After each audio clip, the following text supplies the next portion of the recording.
So I'd like to introduce you all to John and Karen.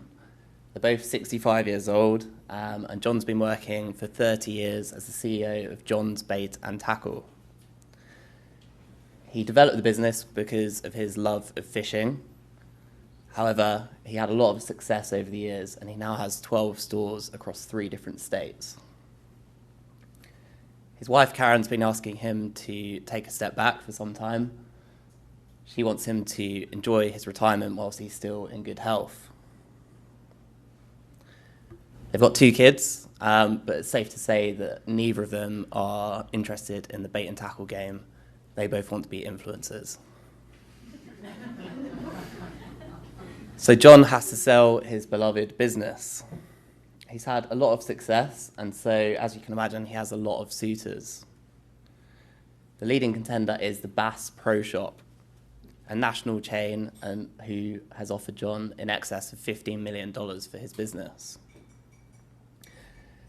John, as you can imagine, was incredibly happy with this offer. He'd always lived a comfortable life as a CEO of a successful business.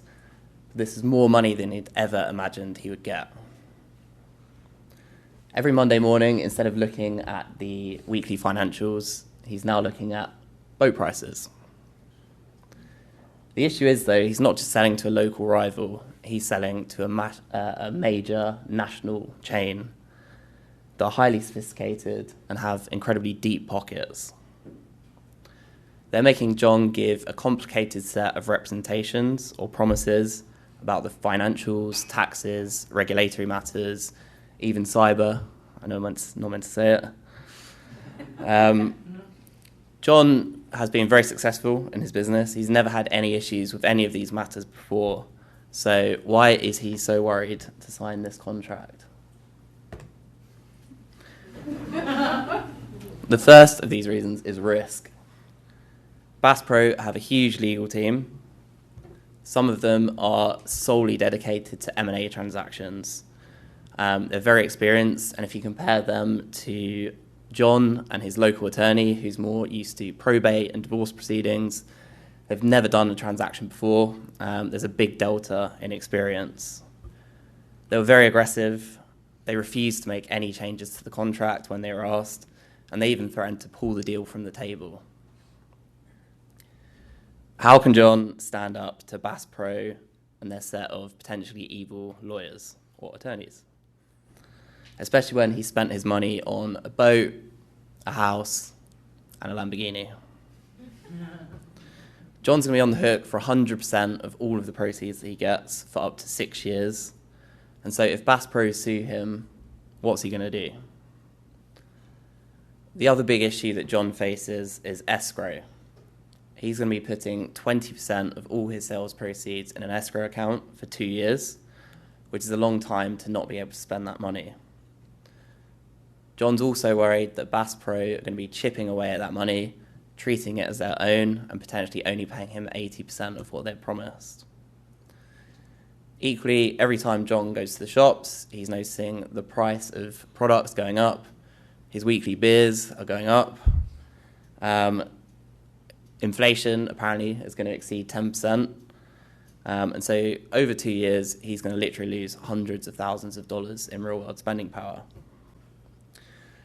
So we've got John. It's meant to be the best moment of his life. He's retiring with a big pot of money, but he's actually laying in his bed, awake at night, worrying about the future.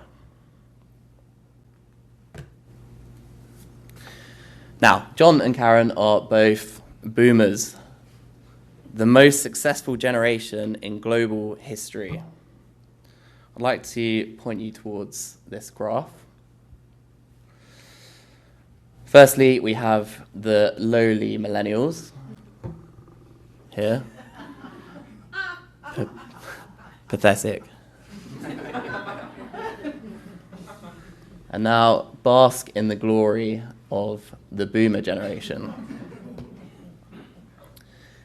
They now control 70% of all US disposable income. Many of these boomers are retiring or sadly dying. There's a big pile of money made up of 12 million businesses, 7 trillion in value, the greatest wealth transfer in global history. Many of these boomers do not have natural family successors. Bait and tackle shops are not cool. The kids don't want to be in bait and tackle. Even if they did, it's often a very bad idea. The US Census Bureau did a study and found that 2/3 of all family businesses don't survive first generation to second generation wealth transfer. Another 50% don't survive second to third generation. So it's a pretty bad way to secure your family's future. So taking this full circle, we've got a great wealth transfer, a huge opportunity made up of 12 million businesses held by the richest generation in global history. On the other hand, we've got huge levels of risk on the part of those people selling these businesses. If only there was some kind of solution.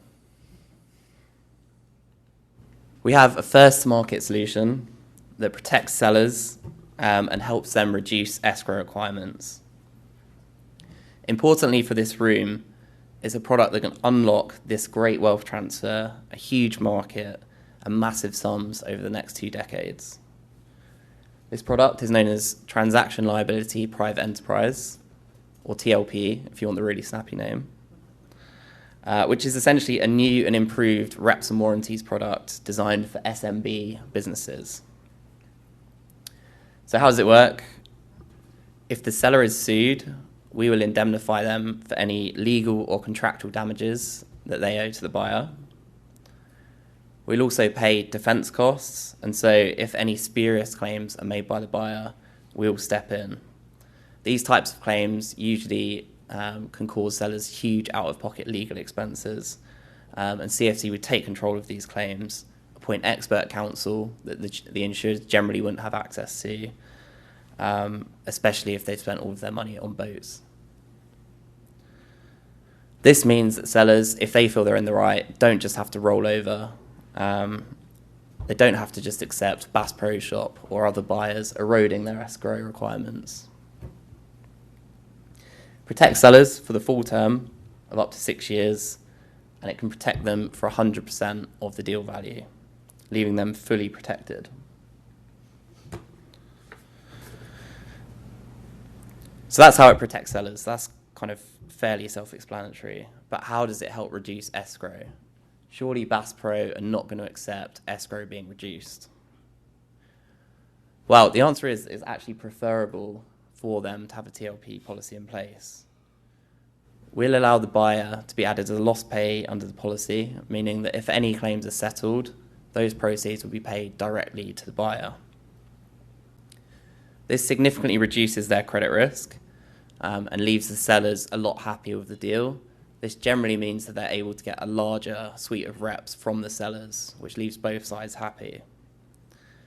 There's also several other advantages from the buyer's perspective. Escrows will generally expire after a year or 2 years, whereas TLP will last the full term, 6 years. Escrow tends to be capped at 10% to 20% of deal value, whereas TLP can be insuring them up to 100% of deal value. Finally, if they're pursuing sellers, multiple sellers, and the escrow is either expired or it's been exceeded, there might be multiple sellers, there might be multiple jurisdictions, which can be a very complicated situation for buyers to claim. With TLP, you've got both parties that are happy. The buyer has greater protection for themselves. From the seller's perspective, they're saving money. They're able to unlock the escrow to be spent or even invested. We're often seeing sellers able to potentially offset the cost of the premium via investing that money that they've unlocked, which in a high inflation environment is really important.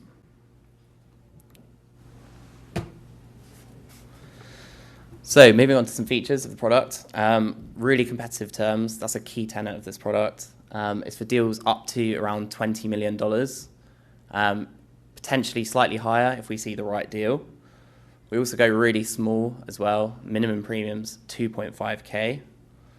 As I said, we can insure up to 100% of enterprise value, and pricing tends to be in the region of 7K to 15K per million.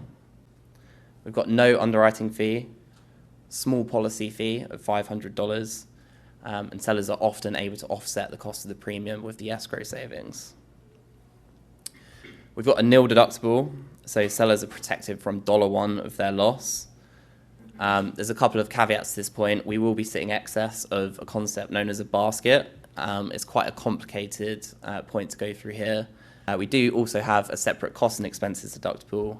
It's generally $20K, but for smaller deals, it probably will be smaller than that. Now, I know what you're all thinking. Joe, this is a great product. Yes, it is. But what about seller fraud? It's a sell-side product, and so if there's a claim for seller fraud, the buyer is not going to be protected. Well, again, we have another solution. If the seller's taking out a TLP policy, we also have a policy that can go alongside TLP, which would cover the buyer in the event of seller fraud as well. So all eventualities are covered. Finally, if you come across a deal after it's already gone through, we can also put coverage in place post-closing. If you get a D&O runoff notification, for instance, E&O runoff, it's already gone through, that's not an issue, we can still put coverage in place. Another massive part of the product development was focusing on process. It's an application-based process. There's no underwriting call, no due diligence review, and there's a set wording policy. That essentially means that we can bind these deals in less than 24 hours. All we need to give high-level terms are 2 bits of information, enterprise value, and a detailed description of the business. Our terms will include exclusions and pricing, which will probably be 95% accurate. If the client then wishes to proceed, we would then get them to fill in the application form and send over any other documents that we might need and firm up our terms. A great point to note about this process is that the client will always know what the coverage position is going to be before they commit to buying the product. And that's it. That is the whole process. So I just briefly wanted to touch on appetite. It's extremely broad. We like a broad variety of deals. We are cautious of highly regulated industries such as pharma, primary healthcare, certain financial institutions. There are certainly exceptions to those rules, so if you do see any of them, please do send them in. We're happy to consider them, and if we can put out terms, we definitely will. The risk location for these policies is based on the sellers, so if there are sellers in different jurisdictions, if you have a buyer client, for instance, who's buying business in another jurisdiction, we can also insure those as well.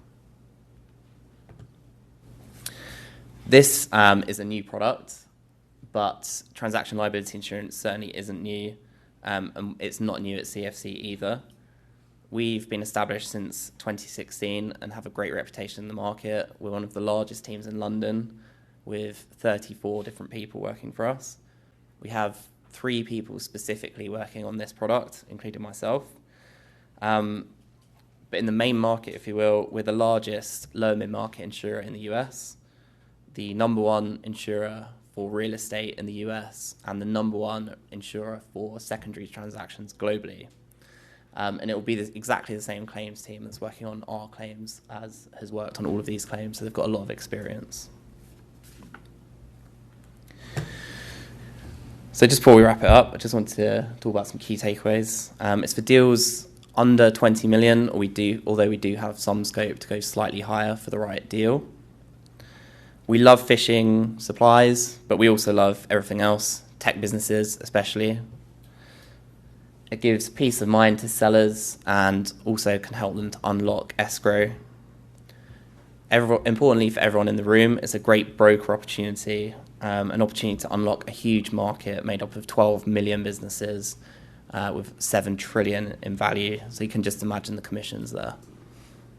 It doesn't require any technical knowledge, and it's a really, really quick and simple process.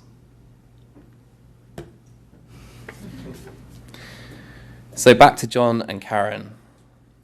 Luckily for them, their broker attended one of our amazing insurance events. They spotted a D&O runoff notification. and called up John, talked about TLP insurance. Safe to say that John is no longer having sleepless nights. He's enjoying himself on the beach. His kids are running around, doing their TikTok thing, and he's got his boat in a harbour. Most importantly, the broker's got a fat commission. Thank you.